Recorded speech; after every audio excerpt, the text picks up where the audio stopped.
Hi, I'm Dr. Joanne Dahlketter with Your Performing Edge TV, talking here with, I'm so excited today to have Bob Anderson here, founder of Runner's World Magazine. He's been running for 50 years and now doing a documentary called A Long Run, celebrating 50 years of running and racing. The documentary can be found at alongrun.com. That's the letter A, longrun.com. And I'm so excited to have you here, Bob. Yeah, fantastic, Dr. Joanne. Glad to be here and glad to be still running after 50 years. Yeah, let's talk about that, your 50 race challenge here. You're going to be doing 50 races this year, right? 350 miles, and the goal is to average under 7 minutes a mile. Is that right? That's right. I wanted to do something special, and after running for 50 years, I was thinking, gosh, what could I do? And so I came up with the idea of running the 50 races, which is nearly a race every weekend. And but I wanted to add a little bit more challenge to it, so I decided that I would need to average 7 miles per race, or 350 miles total racing. And then my goal is to run under 7 minutes per mile on an average. And right now I'm just under that. I think I'm at 6:57 pace right now so far, after close to about 100 miles in. Wow, that's fantastic. Yeah, what gave you what made you think you could do average under 7 minutes a mile when you're setting that goal? Well, I've run a lot faster and than that in the past, but as we age, and I'm 64 and going to be 65 at the end of the year, I basically came up with a pace that is equivalent to about 80% on an age-graded basis on an average, and 80% is more or less like a national level sort of thing. So I just wanted to have something that I knew would push me, and something I could get my head around, and I really feel confident that I'm going to continue to do that. And but I just didn't want to have a challenge that would be something that a lot of people could do. I just wanted to have something a little bit more challenging, and that's why I came up with the sub 7 minute average. Yeah, that's that's a lot of races to do all year. Plus you've interviewed me on your documentary, A Long Run. Yeah, totally. And we talked about how grueling it could be, the mental, physical part, the nutritional part, getting enough rest at night, and putting all of that together. Plus the travel and the logistics. Yeah. Well, in fact, actually, a real challenge is just keeping it all straight. Because I don't like to be driving the morning of a race, particularly, for this particular challenge. So a lot of times, we're staying at least one night, near the race, coordinating all of that activity, and obviously getting entered in the race and doing all those things. So, just the logistics by itself is a lot. And what's really great is I have a good team behind me. My wife, Catherine, is very supportive, and she's a good photographer as well, so she does a lot of the still photography. But it's really great to have her support, and she also does a lot of the bookings and all that. And then my son is actually the director of our documentary that we're doing, and it's really great to be working with him on this project. He had been living down south for a while, down in the L.A. area, and we had not been, able to do a lot of projects like this together in the past. But now to be able to do this is great. But one thing I wanted to mention is that, Dr. Joanne, is that definitely as we sat down and talked, and you gave me some real ideas and also some of your training aids, and for sure, I know my last half marathon, I just kept thinking of all the advice that you gave me, and absolutely for sure, that particular race, which was just 2 weeks ago, that was a real mental, a mental approach to that. I had to just keep thinking of a lot of the things that you had mentioned to me, and sure enough, it got me through, and on that particular race, I was just barely over 7 minutes per mile. But your advice, Dr. Joanne, really helped me out for sure. Wow, that's fantastic. Yeah, it was just as a sports psychologist, I'm always, really interested in the mental part of training and racing. And I was wondering what particular things we did, my coaching, what kinds of things did they help you with?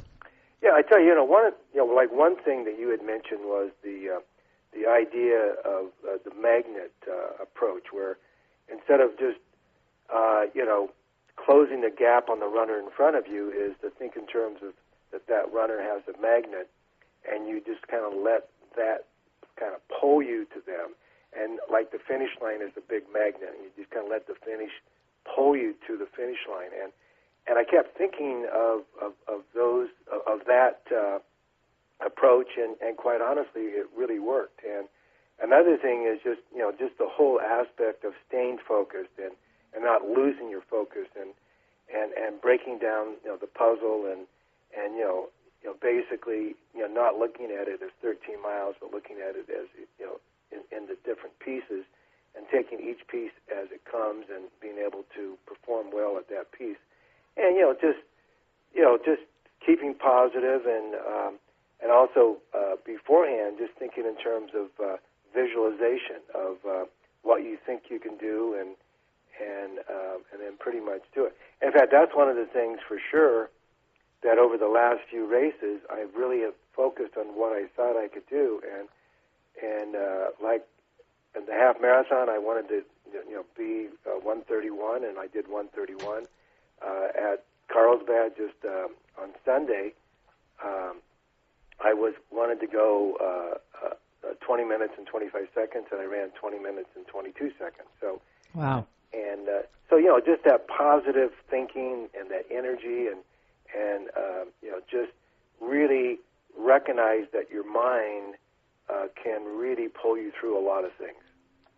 That's great. Yeah, Bob, I know you've been using my visualization CDs too. Absolutely. And just listening to that, and also I really like the not just the words. It's almost a hypnotic sort of presentation, which is really great. But it's also the music that has been selected, and it just all comes together, and it just kind of it puts you in a frame of mind that for me, I really found a real good value, and I look forward to continuing to listen to the different segments and really use that as giving me additional power, because I've been a pretty kind of mental oriented person in the past, but and I've always felt that it's amazing what your mind can do, but I think it also can be very helpful to be working with someone like yourself to be able to just kind of give a fresh approach to the whole outlook of how important the mental aspect of running is.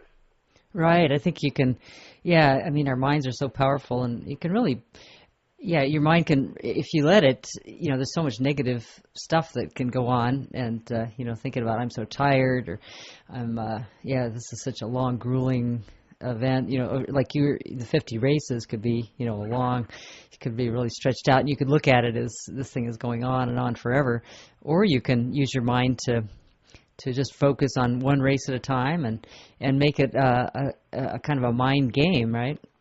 Totally, and you just, you make everything, play where, and it just, and you think in terms of like, instead of making it a, something that you just start thinking, oh my gosh, it's another race this weekend, and it's just, you just don't, you don't go there. You just think in terms of the fun aspect of it. The fact that in finishing one race, and then you're already ready to move on to the next, and you definitely don't get into that whole thing where you let your mind start thinking, oh my gosh, another race.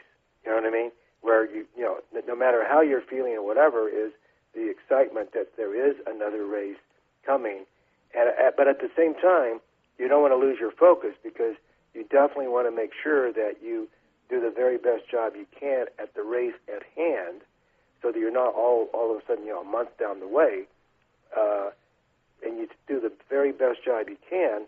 But then once you finish that and once you post that result, then you let your mind go to the next race. And what I'm trying to do is I'm not looking at doing any easy races. I'm looking at, and so far every race I've done, I've pushed. And what I really want to do is that I want to push every single race and get the most out of every single race, recognizing, that there are some outside forces. May it be wind or may it be that, you haven't really put in enough training mileage, because that's one of the tough things, is having enough time to train in between. But again, you just basically focus on that race, and you just do the best job you possibly can at that race. And then once that's done, you focus on the next race, which most likely would be the next weekend. Yeah, exactly. And so you're just, you're taking it one race at a time. And, the power words, I think I gave you sort of a list of power words too, things you can say to yourself. Have those been useful? The kinds of, being able to say some things that are to keep the negative stuff out? Yeah, I mean, for sure. I mean, it's almost like any time you have anything negative kind of creeping into your mind, and particularly if the negative happens to be a few aches and pains, which is the toughest thing, I think, to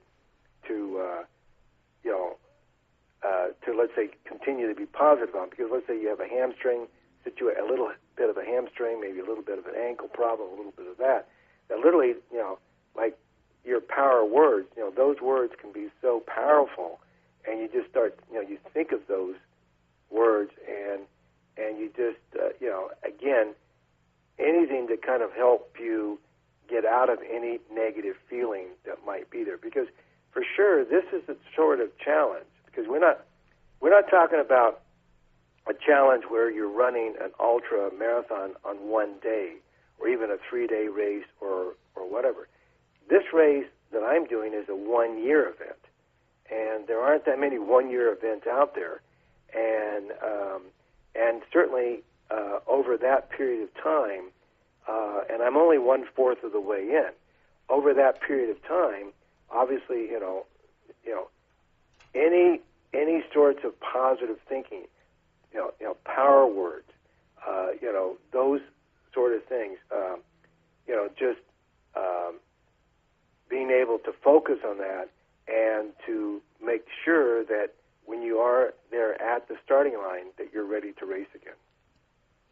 Yeah, I think that, really you've got your body's like constantly in recovery mode. Most people race, train, maybe for 2 or 3 months to get ready for one race. Then you do the race and do a peak performance there, and then you've got a week or 2 or 3 or 4 to recover from that race before you train for the next one. But in your case, you're doing a race each weekend, and so your body's kind of saying, hey, when do we get time to recover here? Right, for sure, and definitely making sure that you're getting enough sleep, making sure that your diet is good, all those things are very, very important. Yeah, and certainly, like this challenge, I think this challenge, let's say, when I was 50 or younger, would have been a lot easier. With the challenge, it would be still a lot of the logistics challenge part, and the travel part and everything else, but definitely, being over the age of 60 certainly adds to the challenge, and particularly because obviously as we all age, it takes more time to recover, and that's why I make sure that I am getting in the miles during the week. But one of the things that I will also do, and I only actually have started doing this the last 3 or 4 years, is I also include walking part of my program. So like yesterday after racing in Carlsbad on Monday I just went out and walked a couple of miles, and with my son as well, which was also nice. But to be able to just walk, where the day I went out and ran 7 miles, but I kind of mix it up, and I listen to my body. Particularly if I feel like there's something happening, let's say if a hamstring or whatever it may be, I'll go ahead and may it be icy hot or a patch or a piece of tape or whatever, and may they really totally work. At least they work mentally, because I'm also addressing the issue at that point in time. And I'm looking at making sure that that I keep all these different things moving in the right direction, and continue to step on these starting lines and get the most out of the race. That's great. Yeah, Bob. I know that even before your challenge started, you had an accident. You fell.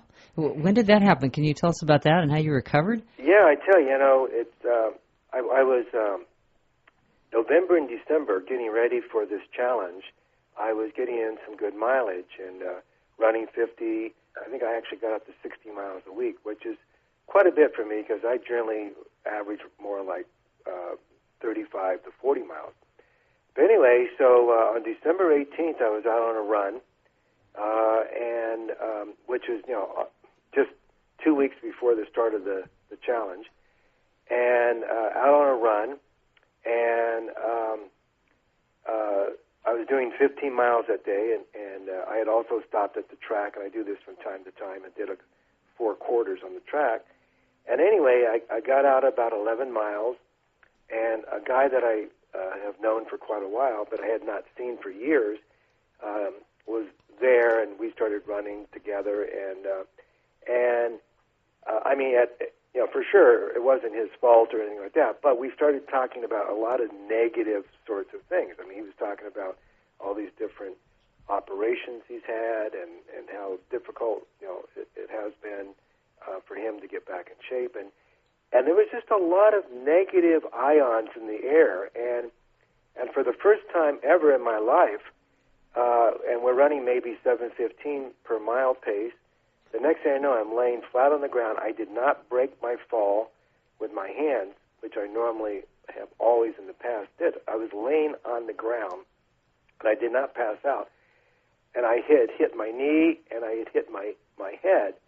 And literally, I mean, there was blood everywhere. I mean, it was bad. And luckily, there was a person that I didn't know at all, a total stranger, that was right there within seconds, and she was out walking, and she had some Kleenexes on her, and literally putting that on my head. There was still blood pouring out. I ended up going to the hospital, and I had over 60 stitches, and a great plastic surgeon whose father is a marathon runner, used to read Runner's World, which was kind of interesting. But anyway, she really took a lot of care in stitching me up, but actually, and that's healed up, and hardly a scar. I mean, Joanne did a fantastic job.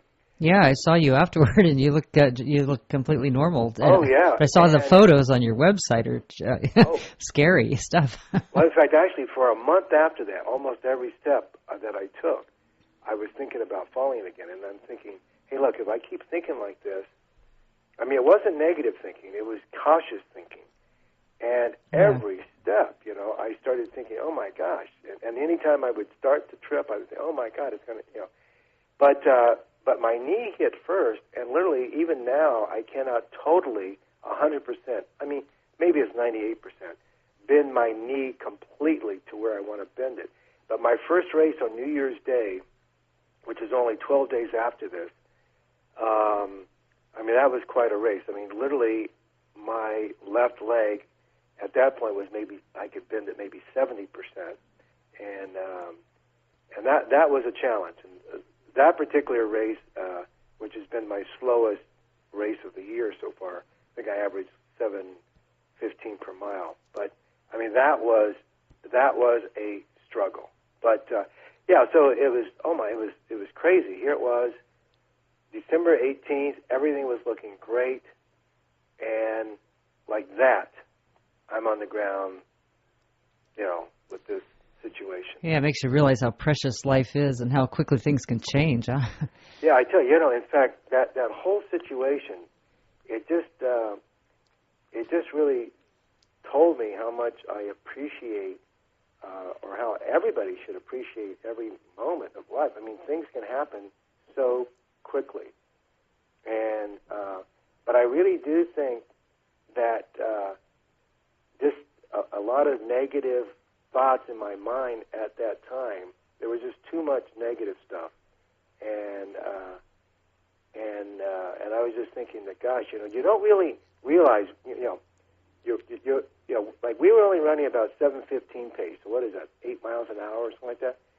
Yeah. That at 8 miles an hour, you do not realize that if you fall, even at that pace, and I didn't trip on anything, and it wasn't that I fell. I mean, I fell on a dirt road. It's amazing what can happen. So the main thing is, hey, positive thinking, and just be aware of what can happen, but that was an unfortunate beginning of the year. But at the same time, instead of saying, well, let's do it later, or let's change the challenge or whatever, I'm the sort of person, and I really encourage other people to be the same way. I mean, if you have a goal, I mean, I'm looking at this challenge like it's an event, like it's entering a marathon or an ultra marathon. It just happens to be a 1-year event, and it is like an event, and where I have to reach the 350 miles. So it's just not a matter of doing something every weekend. I mean, that would be an easy thing. It's an event, and nothing's going to stop me. And but that was a rocky beginning, that's for sure. Yeah, well, it's a real testimony to how well you recovered and how powerful the mind is. I think, yeah, if we think of a lot of negative stuff, that negative energy can really go into your body. I know I've been out on runs before where I was really angry about something, a discussion I had with somebody, and then ended up stepping in a pothole, and Absolutely. you sprain an ankle, kind of thing. I mean, because I've had other sorts of situations, not nearly as bad as this, but yeah, when you just have these negative thoughts. I mean, negative thoughts create negative things, and yeah, and wouldn't it be great if we can use all that power, all that energy to focus on the things that we want in life? Your health, and if it can be that powerful in a negative sense, the positive energy can help you that much more powerfully, to get to your goals, right? Absolutely. I mean, the mind is incredible, and it's just. It's amazing what it can do. Well, in fact, I mean, I am so amazed. I mean, every time I think about it, when you ran the San Francisco Marathon, and you improved your PR by 20 minutes? Yeah. I mean, talking about a powerful situation. I mean, how do you do that without your mind just simply getting past that and being able to just go for it? And in fact, I just recently did an interview with a runner. In fact, just posted it, Jerry Lindgren. And in high school, he ran under 14 minutes for a 5K. Unbelievable. I mean, still one of the greatest high school performances ever. And one of the things that he said in the interview is that he just did not set up barriers. He just went for it, and right from the beginning, he would just go for it. And it just seems like to me that and we haven't talked in detail about your performance there at the San Francisco Marathon, but it seems like to me to be able to improve by 20 minutes in one race and to win the race. I mean, obviously it was your day, but at the same time, we make our days. Yeah. And in my mind, and I mean, you are beyond the help that you are providing and helping people achieve their goals. I mean, you are, yourself doing what you did was just amazing. Well, thank you. Yeah, it was just I think that's why, helping other people with these sports psychology techniques is really gratifying because I know I've been there myself, and and you can when you're out there, you're running so much faster than normal. It's easy to say, God, I hope I don't blow up. What if I'm out here in uncharted territory. I don't know if I can do this. Exactly. But you have to, just believe in yourself and go with what you have that day. Right. And that's where, particularly when you're outside your comfort zone, so many people are very uncomfortable getting outside their comfort zone. But when you're outside your comfort zone, to be able to stay there and move through it, and because, the way I look at it sometimes, I can, over the years, maybe I'm at that point and I'm definitely outside that comfort zone. But I look at my watch and I think, well, gosh, there's only 10 minutes left, and I can continue pushing and start really visualizing what I want to be at the end, and I can finish this 10K at 35 minutes and something, or I could throw the towel in and I could run a really bad last mile and end up at 36 something. And this is back when I was in my 50s. And what's going to be more satisfying? Is it going to be finishing and probably feeling just as tired running, 36:45, or by keeping pushing and just getting through that and staying positive and finishing, let's say, at 35:30? Hey, it's going to be a much more fulfilling situation than let's say throwing the towel in. But at the same time, too, no matter how powerful the mind is, you still have to put the work in. You still have to, you have to do the training, and you have to be physically ready. But at the same time, you can be physically ready and still push out a better time than, let's say, what you might be able to do. Don't you think? Oh yeah, I think it's definitely a combination of both. Yeah, you can't just get by on. You can't just visualize doing well. You've got to get out there and do the miles. And I think most people, do the physical part, but the mental part is that part that's really overlooked. So it's putting the two together that really makes the difference. Oh, absolutely. Having physical confidence. Because it seems like there's a lot of people who do a lot of training, and but at the same time, sometimes time is not important for a lot of people, which is fine. But there are a lot of people, a lot of runners, or people who are thinking about getting into running that really are interested in running good times, and they seem to not be able to run good times, but even though they want to. But it seems like that one of the things is that they just don't go for it. Literally, let's say if a person is in good enough shape that they could be able to run this time. But in the meantime, so at the starting of the race, they line up, and their time, what they actually could do is a time good enough that they shouldn't be no worse than, let's say, 3 or 4 rows back at the starting line. But in the meantime, at the starting line, they're 20 rows back. Also, instead of going out hard, they basically go out with the people around them, and then they hit the mile, at a comfortable pace. There's obviously different approaches to running, but the next thing you know, then you start, you're getting a little bit tired, and then you start slowing down. So at the end of the day, the person is not satisfied with their performance. And I've always, have told people, and I don't know how you feel about this, but there's the fact that, hey, wait a minute, if you've done the work and you really want to go for it, you need to go for it. And why not?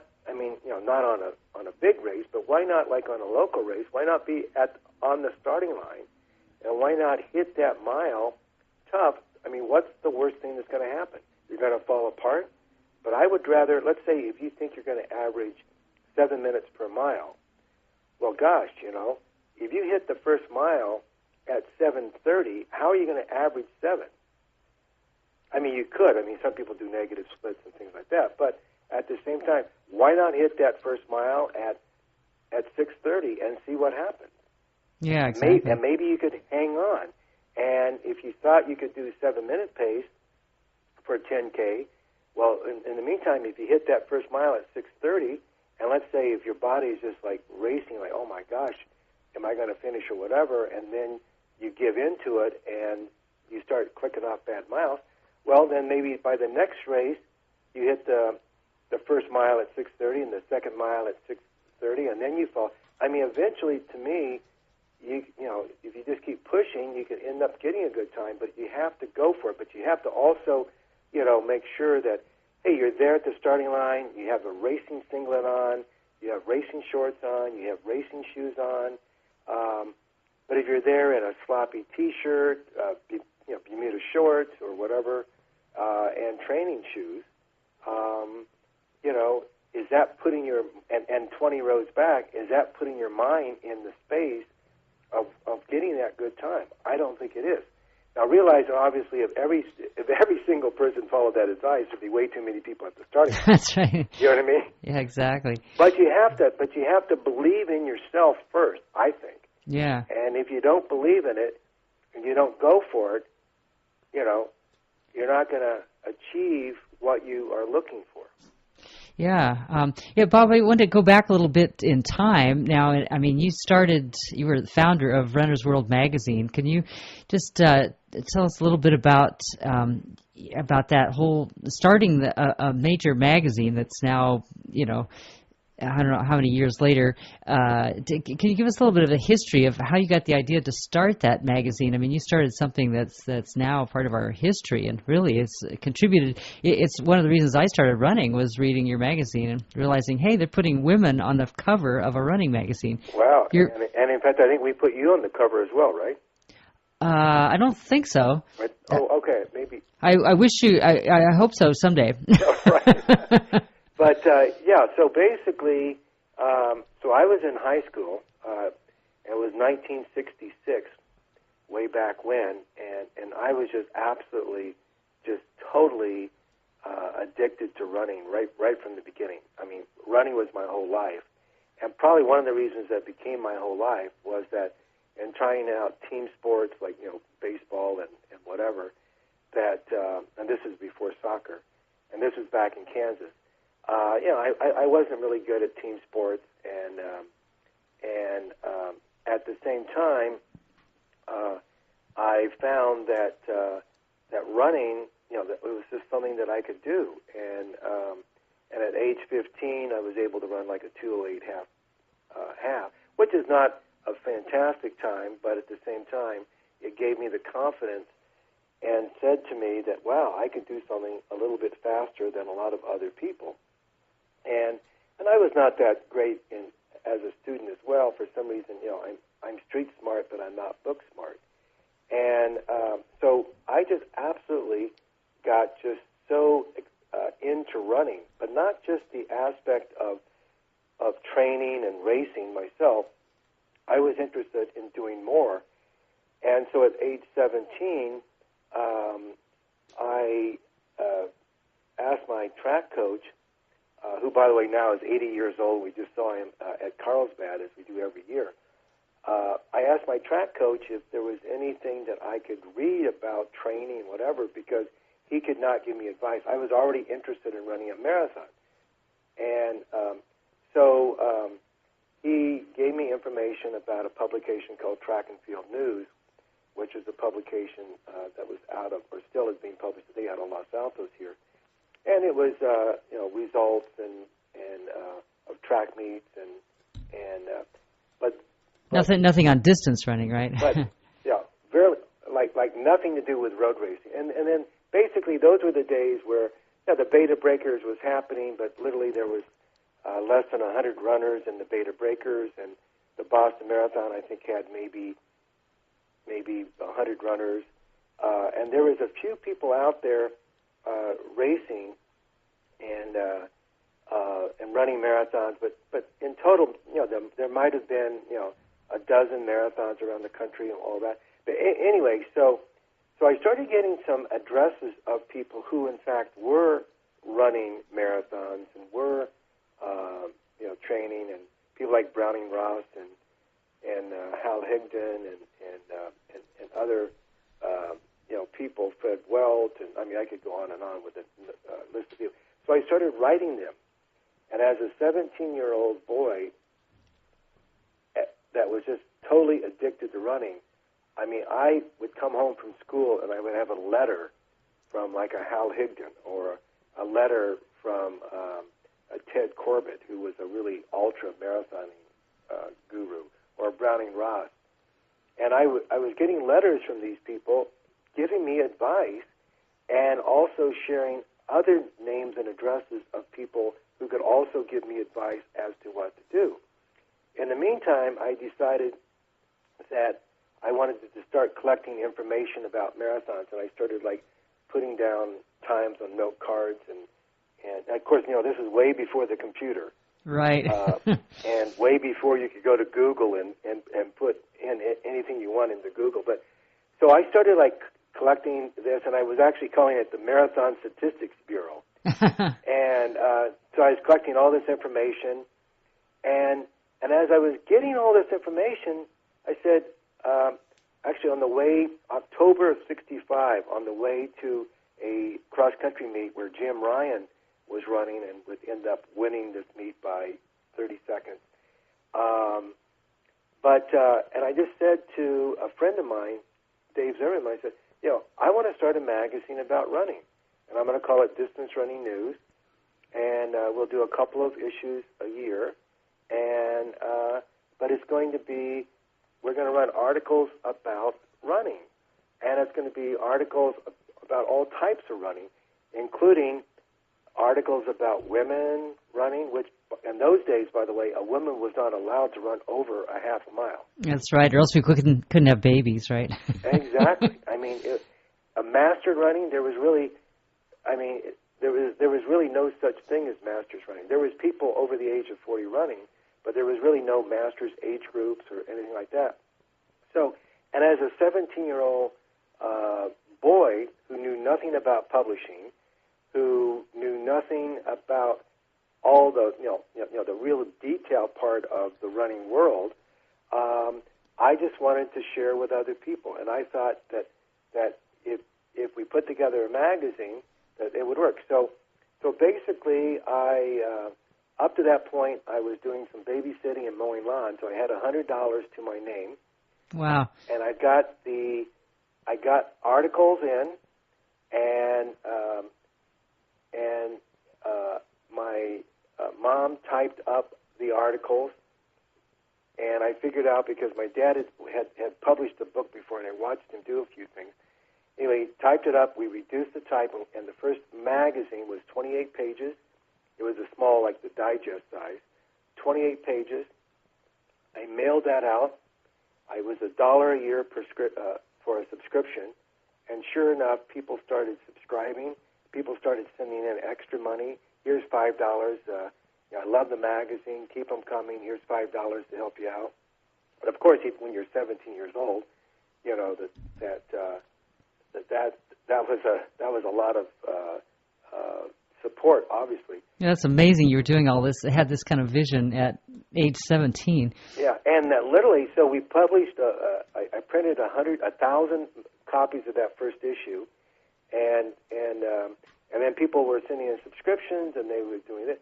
And then so the next issue came out in July of 1966, and then the next year I did 4 issues, and then the following year after that I did 6 issues, and I just started collecting more information. I went to Kansas State University. I was so busy with the magazine that I literally ended up having to drop out of school, and that was a pretty bold move. My parents were totally against that.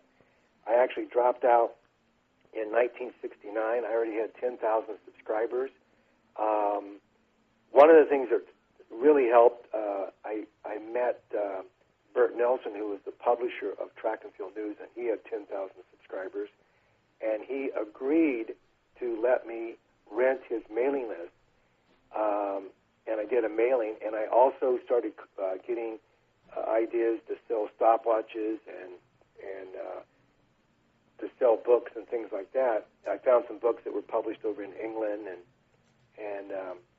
And at the same time, I had all these dreams. I had dreams about knowing world record holders and being at the Olympic Games, not as a runner, but as a member of the press. I mean, at one time as a runner, but then obviously that faded pretty quick. And having to being able to interview those people and be close to them. Oh yeah, and literally, I mean, to have, in the end, to have my best friend being Derek Clayton, who held the world record for the marathon for 12 years, and he ended up working for me as my advertising sales director at Runner's World. Right. So literally, I took that $100 and the idea. Now, one of the things, I literally worked day and night, and so I've compensated for my lack of education, formal education. I've compensated all of that, or my lack of knowledge of publishing and all of that, by just putting in endless hours. I mean, for whatever reason, I can work, and I can still do this. I can work, 16-hour days and not even blink an eye, and just be, get some rest and be back at it the next day. Because it's something you're passionate about, right? Absolutely. See, and here's the thing. So I've been doing, so with Runner's World, so before selling it to Riddell Press, and which was in 1984, we built it up. That same $100, never borrowed a dime after that, never had investors, but so I took that $100, built it to a $25 million company. We also got into other businesses, other magazines. We also published over 100 books on running, including Dr. Sheehan on Running, the complete book of running. In fact, Dr. Sheehan on Running was on the bestsellers list with quality paperback. We sold the rights to Banta or something. I think it was Banta, and it was on the bestsellers list for several months. And we did all sorts of different things. We started Starting Line Sports before there was running shops. In 1972, we started Starting Line Sports and had 2 stores. We did Olympic tours. We did book clubs.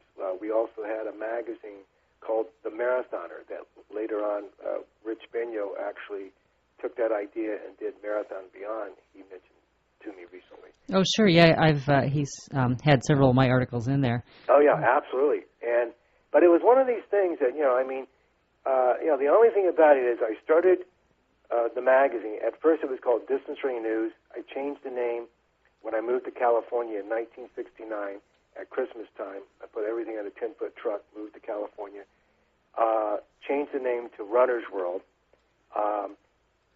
At the peak, before we sold, and the reason why I sold, unfortunately with all of this, all this going on, 350 employees, all these different magazines and books and newsletters and all this stuff, and we did the Corporate Cup relays, the Fun Run program, the 24-hour relay, the National Running Week, expos, all the other. We had all this stuff going.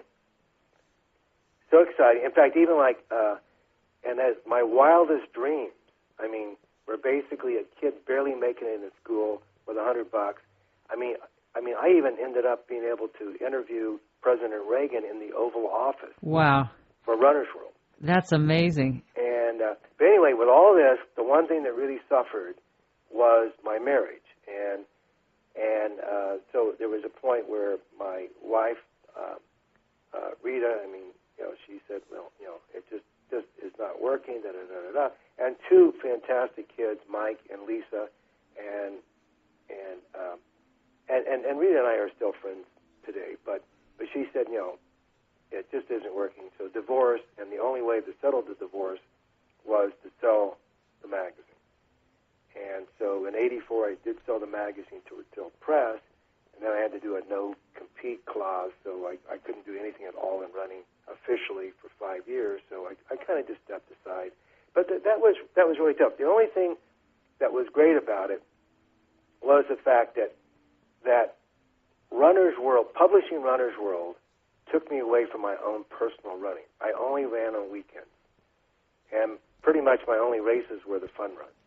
Yeah, so you're starting this business around running, but so it's bringing in tons of money and prestige for you, and serving so many millions of people. But one thing that was suffering is your own running and your own life. Absolutely, I mean, but at the same time, I have to say, it was publishing Runner's World was so exciting, but at the same time, as I was learning as I was going along.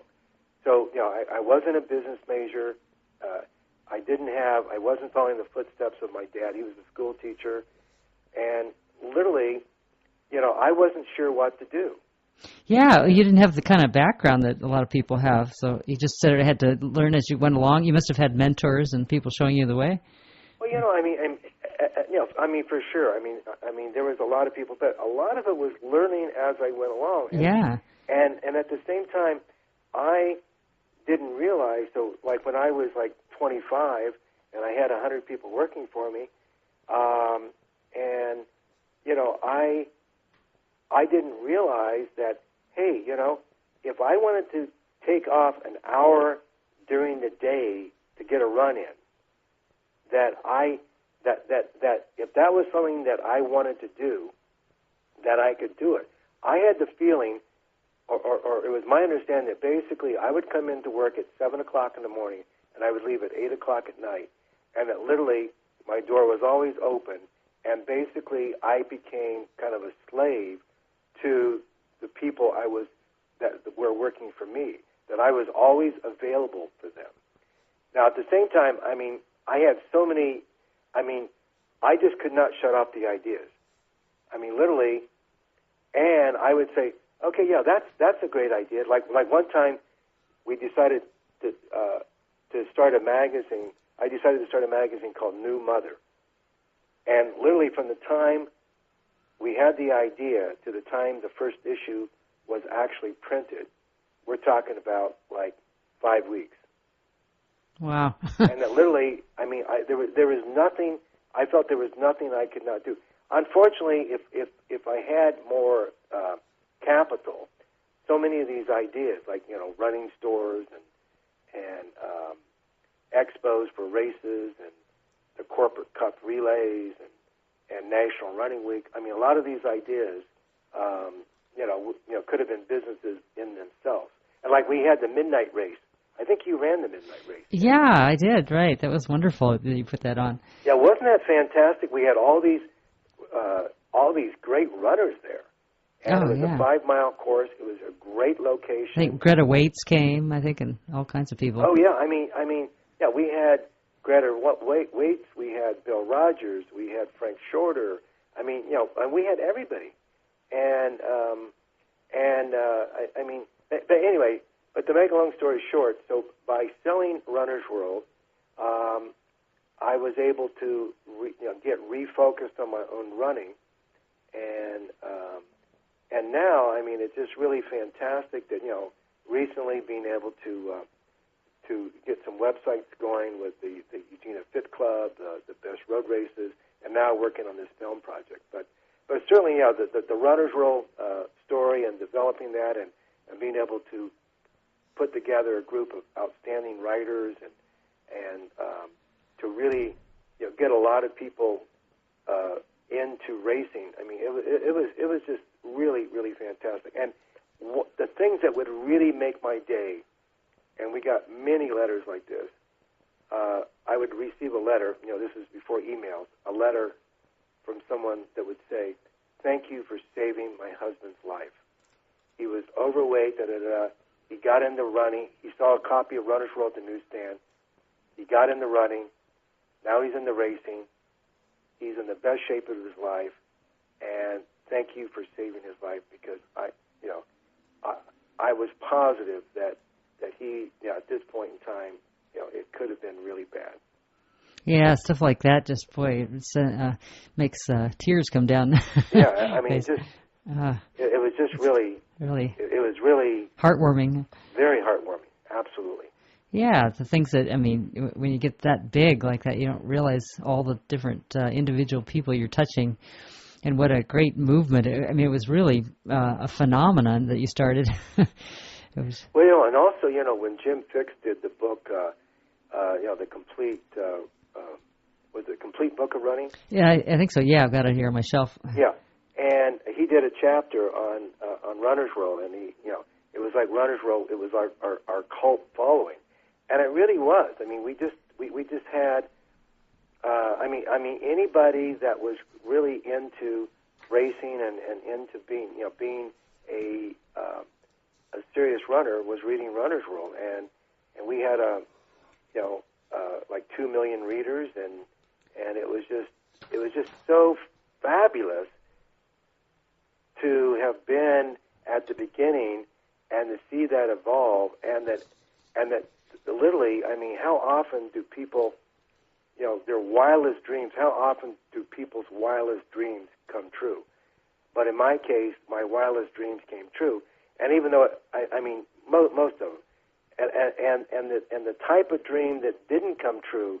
I mean, at one point, I myself wanted to be, a world-class runner, but realizing that something had to be sacrificed, and I did sacrifice my own running. But at the same time, I could have been a good runner. I could have, maybe I could have run a 10K in 32 minutes, but that's not a world-class level. And so at the same time, I was not able to do that because I didn't have the time, because I was I didn't make the time. I was so involved with Runner's World. But I mean, the world didn't need another guy. I mean, for the world not to have another guy running 32 minutes versus that same person putting that same energy into Runner's World that would turn on, literally millions of people into running, and to really help us, get better shoes and people communicating and all the other things, is that I think that the sacrifice that I made back in those days, was certainly very worth it. At the same time, now, this is why I'm so excited about this present challenge that I have, is that. And now we've come full. I also believe that a lot of people are not doing a lot of things because they think they're too old. Yeah. Now we've come full circle, and you've started out as a runner, and then you did Runner's World, and kind of running was in the background for you, and now you're coming full circle back to your putting running as a central part of your life again, right? Absolutely, and that now also saying that age is just a number now, because quite honestly, I mean, I really feel that there's just too many people that over the age of 60, particularly, that have they're thinking that they're too old to be pushing, or I've already run hard or whatever. Well, I tell you, it's still. I mean, right now I can't imagine myself not being a runner. Now, if something were to happen as an accident or whatever, knock on wood, I would figure something out some way or another. But at the same time, I'm just thinking is that as the clock is ticking, a lot of people aren't out there anymore, and that actually concerns me. Now, I know in some cases, I mean, running can be pretty tough on the knees or whatever it may be, or on a person's body. But again, you just have to figure out a way of making it work.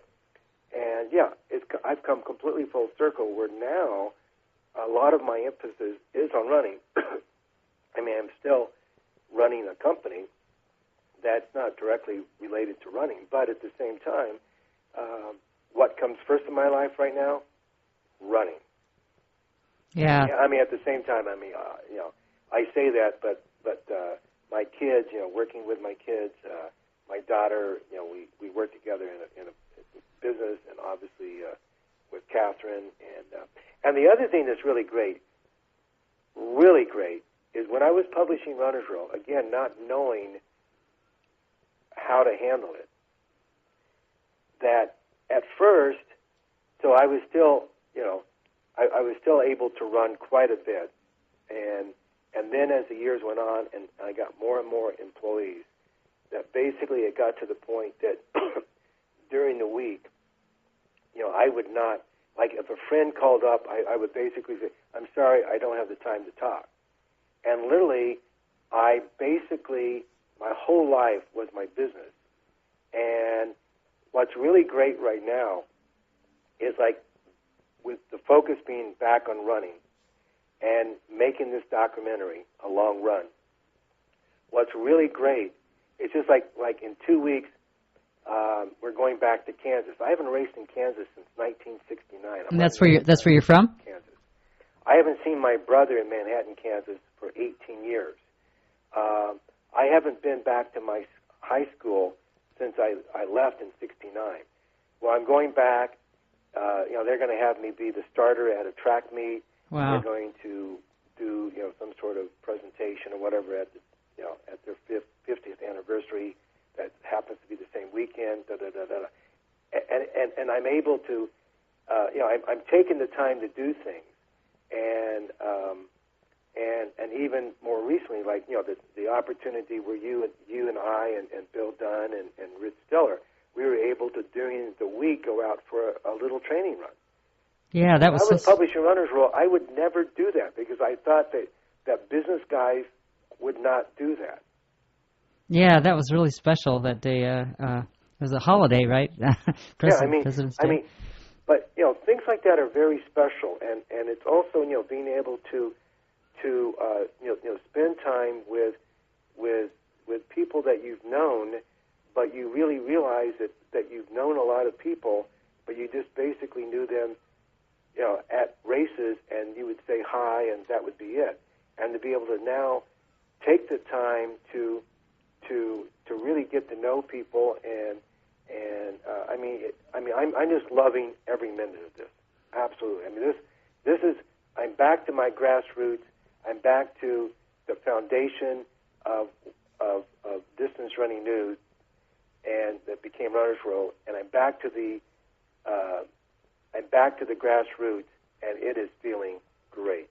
Yeah, that's great. Yeah, I remember that day we went out running on a Monday, and it was such a nice, it was just easy run, just being able to talk and chat and for that day not be competitive, but just enjoy the act of running and just enjoy the social part of it. Absolutely. I loved every minute of that.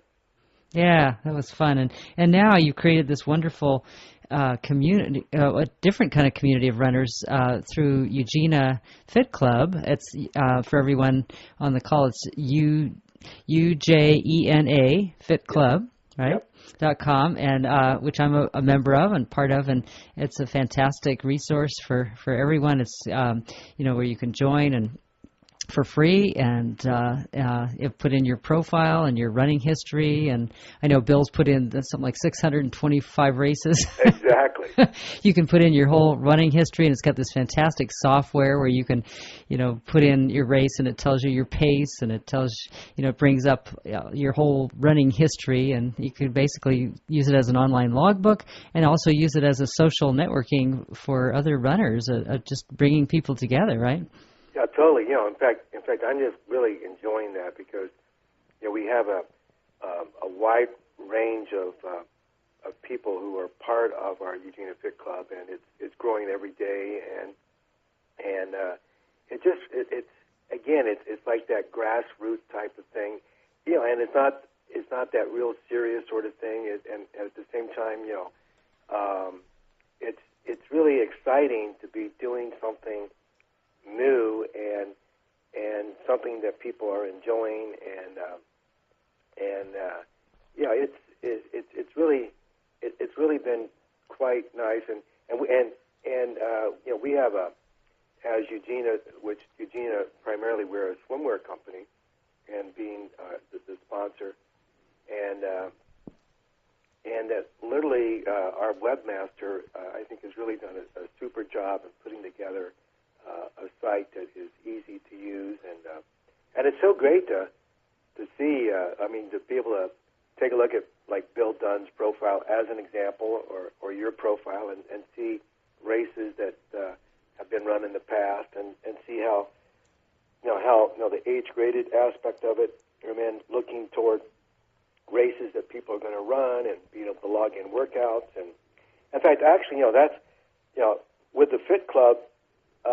Well, before the Eugenia Fit Club, I was not, I wasn't keeping up with like Bill Dunn's training every day, and there I was able to follow his training because he posts every day. Yeah, but you're both the same age group, the same age. Yep, we're in the same, and literally, and that's where, just looking at his training, that's where I had put on there that I thought he could run under 68 minutes for a 10-mile race, just last weekend.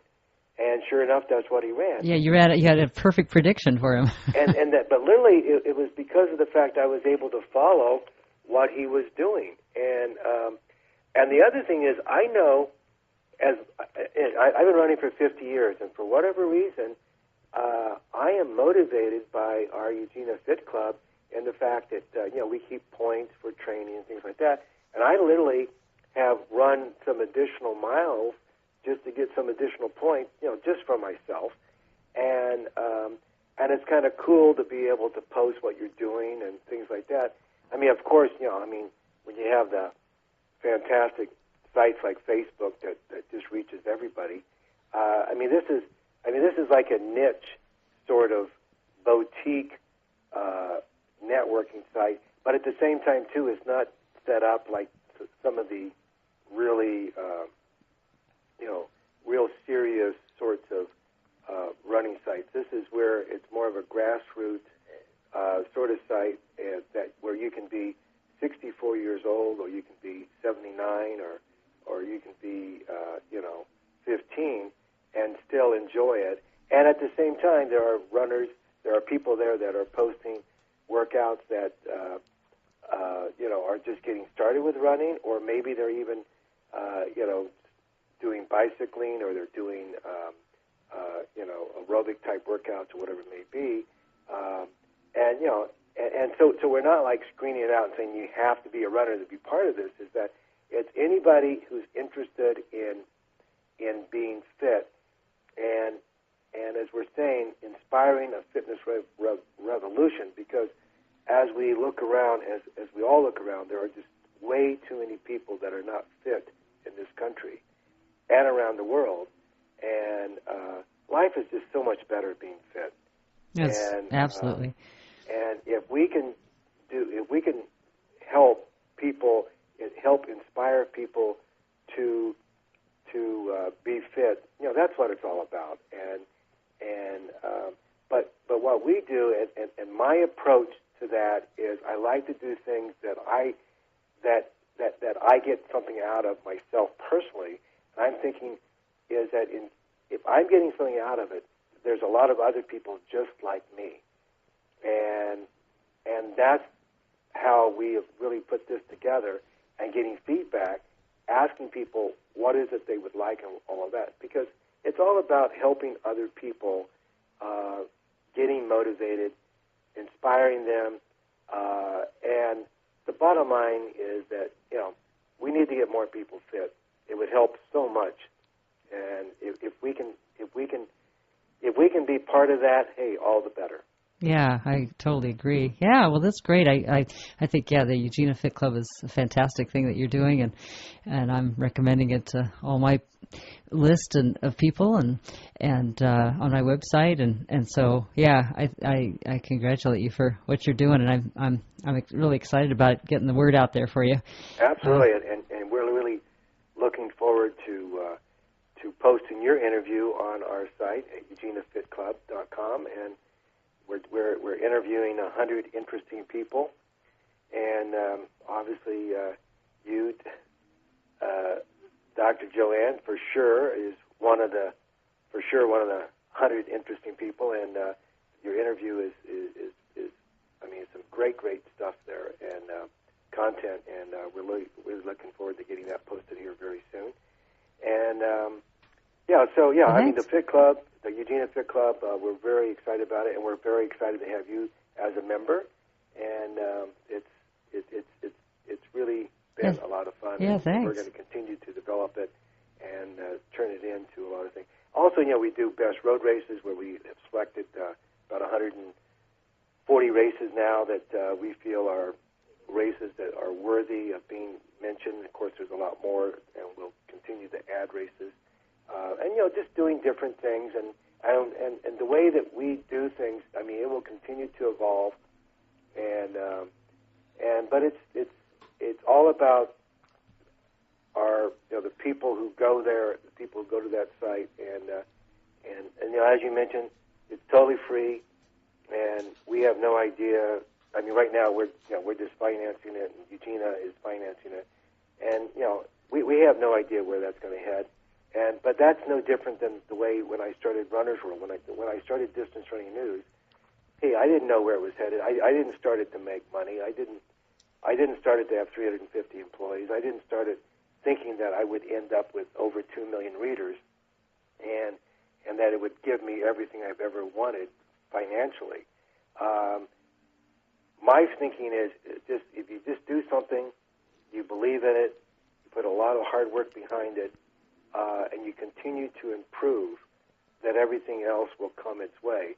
But at the same time, you do need to run something where I mean, you can be really passionate about something, but if you forget the fact that somehow or another you need to figure out how to pay the bill, because any way you slice it, to live in this life, it does cost money. Phones cost money. Rent takes money. Food takes money. So somehow or another you have to figure out. But at the same time, if you just believe in what you're doing, you work really, really hard, and you just make sure that you figure out a way of how you're going to exist, but you never compromise on what you're doing. It all works out. So even like with a Fit Club, where it's going to go, whatever, hey, as long as we're reaching a lot of people and we're sharing ideas and whatever, somehow or another we'll figure it out. Yeah, exactly. Well, that's great. Well, thank you, Bob Anderson, so much for your time today. I really appreciate it.